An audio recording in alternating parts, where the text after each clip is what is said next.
I'm here in Las Vegas to talk about hedonism, which happens to be one of the building blocks of my new philosophy of Triagism. Hedonism is just about the simplest philosophy there is. It's the philosophy that we're all born with. Every little baby is a hedonist. And it simply means that you're attracted to things that feel good and you pull away from things that do not feel good, the things that hurt. We don't have to be taught hedonism. It's born into us. It's part of our bodies. We simply respond to the sensations that come to us. So it's something we all have within us. So my philosophy is going to build upon that. Now, when we get into adult hedonism, when we come to places like Las Vegas and we talk about hedonism in adults, then it's not such a good thing, because hedonism has this bad reputation of bad things happening when you care only about your sensations. And it's true. For example, you can probably take a drug right now that will make you feel good. But in the long run, that drug is probably going to hurt you. It's probably going to hurt somebody else if you have to rob a bank to get that drug. So merely the fact that something feels good or feels bad in the moment doesn't make it a good thing. And that's why hedonism gets a bad rap. I'm going to try to rescue hedonism here by adding a new wrinkle to it. I think that what feels good and what feels bad is still important, but you've got to think about it over the whole course of your life. A good feeling that you have right now is really not worth any more than a good feeling you have 20 years ago.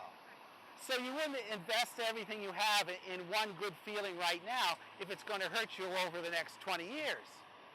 So how do we integrate that into hedonism? Well, I simply extend it by inventing a little philosophy I call predictive hedonism, which simply means you're not only worried about your pleasure and pain in the moment, you're also trying to project it over the entire course of your life.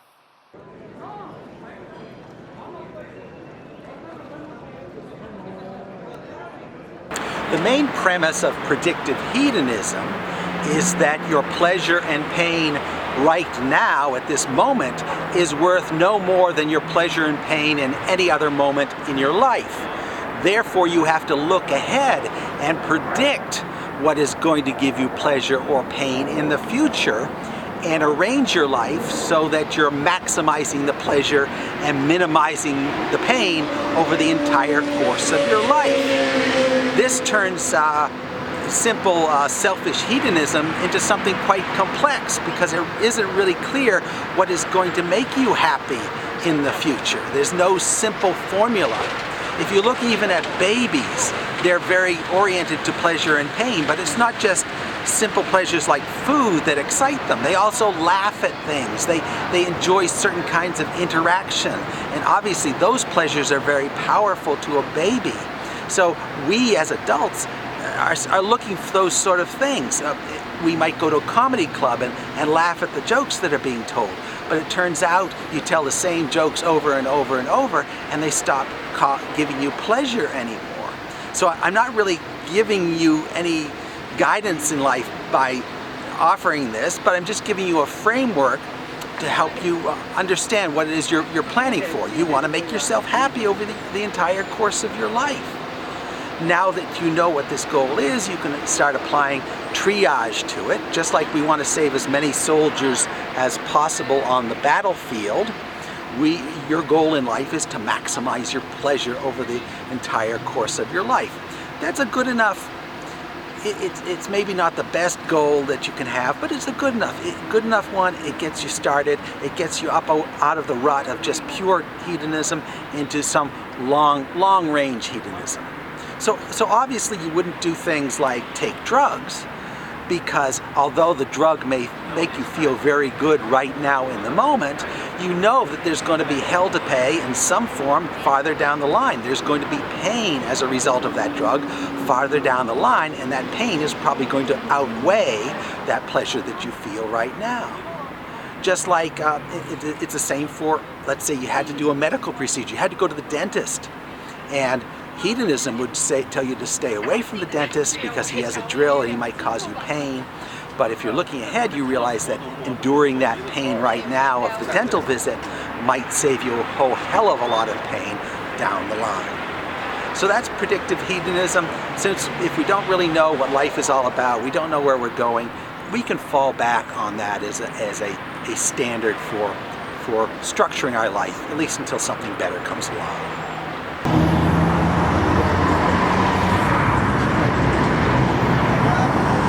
So is there any role in predictive hedonism for caring about others, or concern for your fellow man, or any of those altruistic things? No? Is that contributing to your pleasure and pain? Well, it turns out it is. You know, any kind of, if you're a hedonist and you're just concerned about pleasure and pain today, then people are just tools to you. But if you're looking at the long term, you really got to involve people in your planning if you want any kind of lasting happiness. You need people to provide services to you, so you got to kind of understand where they're coming from. If you want to get the services you want from people, then you have to understand how to please them, which means kind of getting inside their head.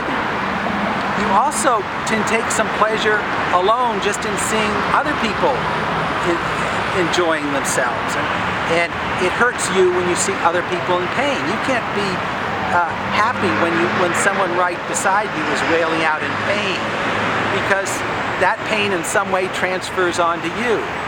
So if you want to be happy in the long term, you have to start thinking in bigger and bigger terms about how you fit into society.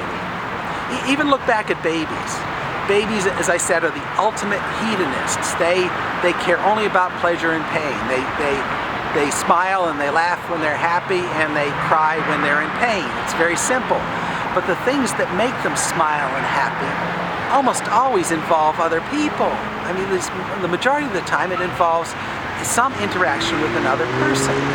So this transfers into adulthood. No adult can be happy in total isolation. You have to be at least thinking ahead about how you're going to please someone, even after you're dead.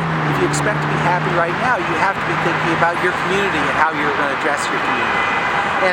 And I can't say right now how much you should care about people, or whether the whole world's problems are your problems, but it's pretty clear to be happy in the future, you have to involve people in your planning process. And that's going to involve some element of caring about others and projecting your own thoughts into the minds of others to figure out what they're doing. So you can't have hedonism, you can't have long-term hedonism without people involved. And the more layers of this you add, the more this hedonism, this self-interest, turns into, on the long term, altruism. So you're just thinking about your own pleasure and pain over the long term can in fact turn into some very altruistic acts. It can turn into some concern about your neighborhood and your environment and maybe even your planet, just to make yourself happy. So this is just a little framework. This is one of the building blocks of Triagism. It gives us something to start with. It gives us this goal of, at least, if you can't figure out anything else, at least worry about your own happiness and avoid long-term pain. And right then, right now, you have a plan. You have something to work for.